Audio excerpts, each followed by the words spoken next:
उसका साक्षात कर रहे हैं। इतिहास कैसे बनता है, ये चित्तौड़गढ़ का दुर्ग उसका प्रतीक है। इतिहास कैसे बनाया जाता है, त्याग और बलिदान की परिपाटी क्या होती है, ये दुर्ग उसका प्रतीक है।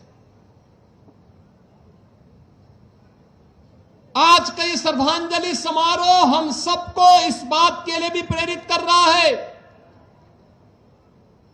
इस बात के लिए भी प्रेरणा दे रहा है कि आने वाले समय में किसी बेटी और किसी बहन को इस प्रकार के दौर से न गुजरना पड़े, उस प्रकार की स्थितियों का सामना न करना पड़े।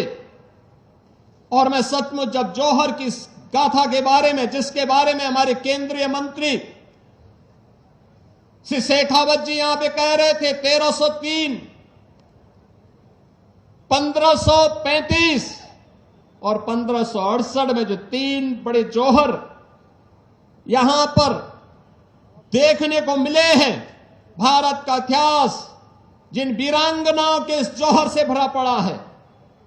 ऐसा नहीं कि यहां का वीर न लड़ रहा हो, वह लड़ रहा था, लेकिन जब महाराणा रत्न सिंह को धोखे के साथ वे वीर गति को प्राप्त हुए अलाउद्दीन खिलजी के धोखे से, क्योंकि शत्रु हमेशा धोखे से ही हमारे वीरों का मुकाबला कर पाया था। आमने सामने की लड़ाई में वे कहीं नहीं टिकते थे, कहीं नहीं टिकते थे।